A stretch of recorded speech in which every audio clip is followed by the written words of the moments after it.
नमस्कार दोस्तों, study centre के यूट्यूब चैनल पर आपका स्वागत है। आज हम लोग गणित के 5 अति महत्वपूर्ण प्रश्न को शॉर्ट ट्रिक से बनाने का प्रयास करेंगे, जो आगामी सभी परीक्षाओं में बहुत ही महत्वपूर्ण एवं बार बार पूछे जाने वाले प्रश्न हैं। तो चलिए दोस्तों, पहले प्रश्न की ओर चलते हैं।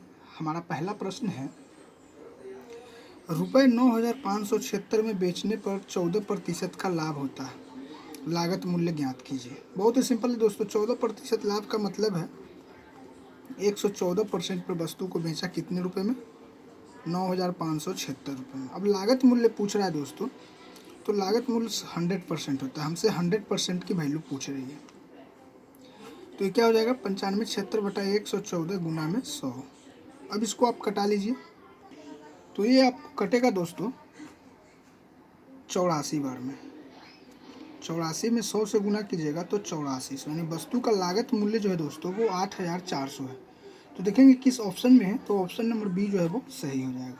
तो मैं उम्मीद करता हूं दोस्तों यह प्रश्न आप लोगों को बहुत अच्छे तरीके से समझ में आ गया होगा, और यदि इस प्रकार के प्रश्न आपके किसी भी परीक्षाओं में अगर पूछे जाते हैं तो आप बहुत ही आसानी से सॉल्व कर सकते हैं। चलिए अगले प्रश्न की ओर चलते हैं। हमारा अगला प्रश्न है, दो संख्याओं का अनुपात 3:5 है। दोनों में से 9 घटाया जाए तो नया अनुपात 12:23 बन जाता है। अतः दोनों संख्याएं ज्ञात कीजिए। तो इस तरह के प्रश्न को बनाने के लिए दोस्तों हम लोग x मानकर भी बना सकते हैं, लेकिन हम लोग शॉर्ट ट्रिक से बनाएंगे गो थ्रू ऑप्शन। ऑप्शन में देखेंगे दोस्तों कि किस ऑप्शन में 3:5 का रेशियो है। तो ऑप्शन नंबर ए में भी 3:5 नहीं है। ऑप्शन नंबर बी में 11×33 10×5 50, ये भी नहीं होगा संभव, तो ऑप्शन नंबर बी भी गलत हो जाएगा। ऑप्शन नंबर सी है 11×33 11×5 तो यह आप यहाँ से डायरेक्ट आंसर सी दे सकते हैं। अब आप इसमें से 9 घटा करके भी देख सकते हैं। 33 में से 9 जाएगा तो क्या बचेगा? 24, और 55 में से 9 जाएगा तो क्या होगा? 46। तो ये 12:23 बन रहा है, तो इसलिए ऑप्शन नंबर सी जो है वो सही हो जाएगा। तो मैं उम्मीद करता हूँ दोस्तों यह प्रश्न भी आप लोग बहुत अच्छे तरीके से समझ गए। चलिए अगले प्रश्न की ओर चलते हैं। हमारा अगला प्रश्न है, किसी संख्या में जब 120 जोड़ दिया जाता है तो वह 133.33% बन जाती है। तो वह संख्या क्या थी?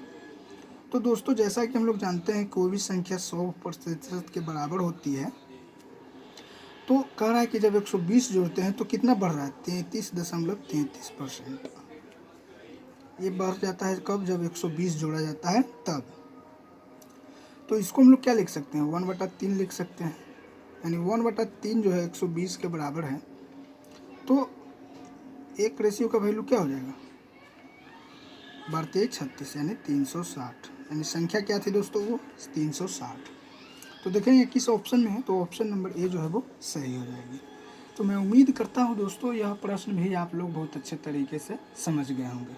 चलिए अगले प्रश्न की ओर चलते हैं। हमारा अगला प्रश्न है, एक बगीचे में कुछ गाय व मुर्गियां हैं जिनके कुल सिरों की संख्या 45 है तथा कुल पैरों की संख्या 110 है, तो गाय की संख्या बताइए। तो बहुत ही सिंपल है दोस्तों, 4 पैरों की संख्या निकालना है। 4 पैरों वाली गाय की संख्या निकालनी है। तो इसके लिए फॉर्मूला था L/2 - H। तो L की संख्या क्या है? L मतलब लेग, तो पैरों की संख्या 110/2 माइनस हेड कितने हैं? 45।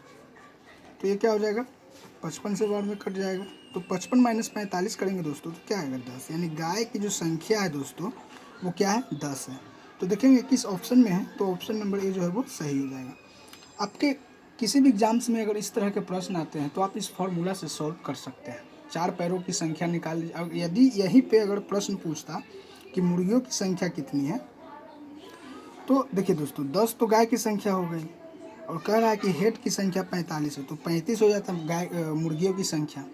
तो मैं उम्मीद करता हूँ दोस्तों यह प्रश्न भी आप लोग बहुत अच्छे तरीके से समझ गए होंगे। चलिए अगले प्रश्न की ओर चलते हैं। आज का आखिरी प्रश्न और काफ़ी इंपॉर्टेंट प्रश्न है, किसी वस्तु को 4,000 रुपये में बेचने पर 400 रुपये का लाभ होता है, उसे कितने में बेचा जाए कि 1,000 रुपये का लाभ हो? देखिए दोस्तों कह रहा है कि 4,000 रुपये में बेचने पर 400 रुपये का लाभ हो रहा है। मतलब वस्तु जो है लागत मूल्य है उसका 3600 की वस्तु है, उसको 4,000 में बेच रहा है तो 400 की लाभ हो रहा है। अब इस 3600 की वस्तु को कितने में बेचें कि 1000 लाभ हो। तो इसके लिए हमें इस वस्तु को 4600 रुपये में बेचना होगा, यानी 4600। तो देखेंगे किस ऑप्शन में है, तो ऑप्शन नंबर ए जो है वो सही हो जाएगा। तो मैं उम्मीद करता हूँ दोस्तों इस प्रश्न को भी आप लोग बहुत अच्छे तरीके से समझ गए होंगे और सारे प्रश्न आप लोगों को बहुत अच्छे तरीके से समझ में आ गया होगा। दोस्तों याद रहे, स्टडी सेंटर के यूट्यूब चैनल को सब्सक्राइब जरूर करें और नोटिफिकेशन बेल को जरूर दबाएं, ताकि वीडियो जो अपलोड होते हैं उसका लिंक सबसे पहले आप तक पहुंचे। और वीडियो को लाइक और शेयर जरूर करें, जिससे कि अधिक से अधिक विद्यार्थियों को इसका लाभ मिल सके। और ध्यान रहे दोस्तों, RRC ग्रुप डी के लिए सभी प्रश्न बहुत ही महत्वपूर्ण हैं, जो आगामी परीक्षाओं में पूछने की प्रबल संभावना है। तो आप लोग सभी प्रश्नों को खुद से भी बनाने का प्रयास कीजिए और हमारी क्लासेस डेली चलती है, तो हमसे जुड़ने का काम करें।